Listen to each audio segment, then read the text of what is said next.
Welcome to this Mini 3 Pro guide. This video is aimed towards first-time drone owners. This guide will take you through the drone itself, including its features, the DJI RC with the built-in screen, the DJI Fly app, which is the software that's running on your remote, as well as all the flight modes that you can access with this drone, and the guide will be rounded off with a first flight lesson. In this episode, we will cover the drone. If the Mini 3 Pro is your first drone, you might find this video very useful. Let's take a closer look at the drone. We start by unfolding the arms here, by simply twisting them into the right position. Let's remove the gimbal cover that is intended for protecting the drone during transportation. Simply do that by just clicking it like this, and let's put it away.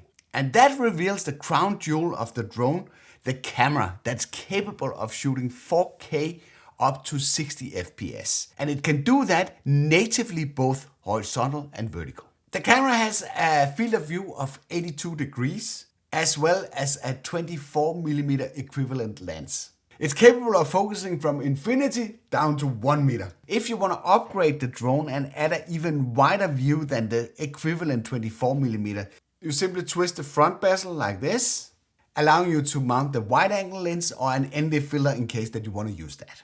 The drone is also capable of shooting 48 megapixel photos, and with a low aperture of 1.7, it's pretty capable at low light. The aperture is the amount of light that's let through the lens into the 1 or 1.3 inch CMOS sensor.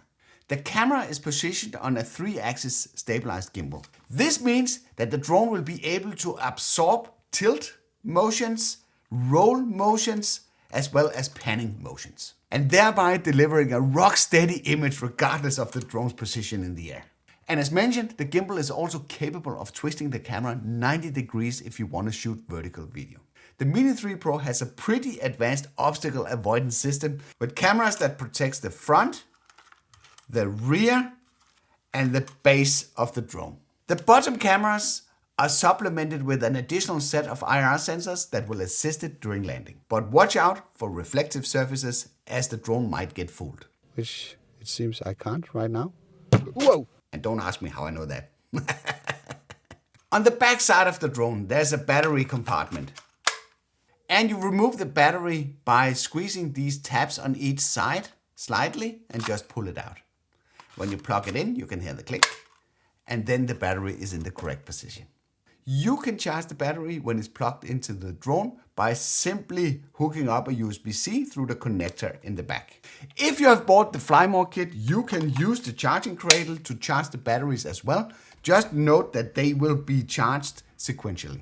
But that is usually not a problem, because if you plug it in the evening, everything will be fully charged in the morning and you are ready to go.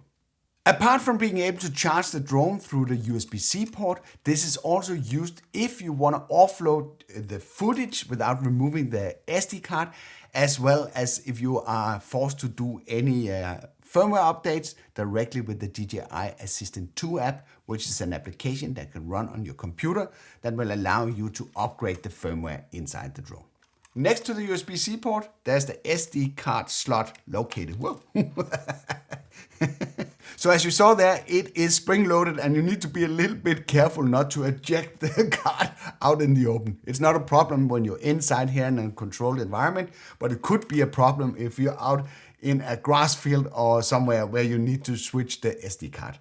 But you basically take the card and then you position it upside down, and then you plug it into the slot here, and then you simply press this spring tension mechanism in, so it gives a little bit of a click, and then the SD card is fully secured in the drone and will not pop out during flight.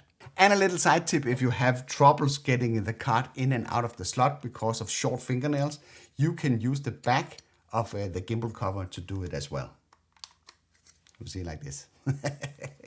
My preferred SD card is a 128GB SanDisk Extreme PRO. I highly recommend these cards because they've served me well in the past. And in case you're interested in picking one up, there's of course a purchase link in the description below. On top of the drone, there's a power button that is located between the two vents that will help ventilate the electronics when the drone is airborne. This is a fanless design, so if it stays on the ground, for too long without the prop spinning, it might overheat and shut itself down. The power button has two functions. One short press will give you the status of the battery that's inserted into the drone, shown by the 4 LEDs on the top. The second function, if you short press and then long press, the drone will power on. This is just for demonstrational purpose. Of course, it's not recommended that you hold your drone like that when you power it on. It's recommended that you position the drone on a level, non-metallic surface and then power it on. The sequence for powering off the drone is the same. Short tap, long tap, and that will turn off the drone. I do want to mention there are two batteries available for the Mini 3 Pro. The standard battery will give you 34 minutes of flight time according to DJI's specification. But I found in real life the number is more like 25 minutes than 34. There is a plus option available that will extend the flight time on paper to 47 minutes, but that will at the same time increase the weight of the drone beyond the 250 grams. That option is also not available in Europe. In many countries, it's mandatory to mark your drone. I found it very useful in case that you should lose your drone to mark the drone with your contact info as well. It just needs to be a simple sticker like this on top of the drone. In case that you nick one of the props on the drone, I do want to mention that they are screw mounted and you would have to use the provided screwdriver to change those. In case you lost that one, an ordinary Phillips screwdriver will be possible to use as well. Also, the propellers are matched diagonally in pairs, so keep an eye on the labeling to make sure to mount the right type of props to the right motor. A good tip is to keep the drone folded when you store it, as well as mounting the gimbal cover to protect the camera during transportation.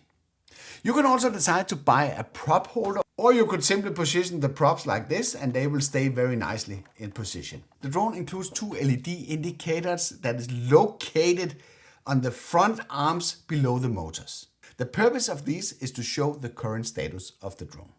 Don't be afraid to use the drone under windy conditions. It's capable of doing wind level 5. In case you don't know what level 5 is, this is a table that will show you under which conditions it's safe to fly the drone.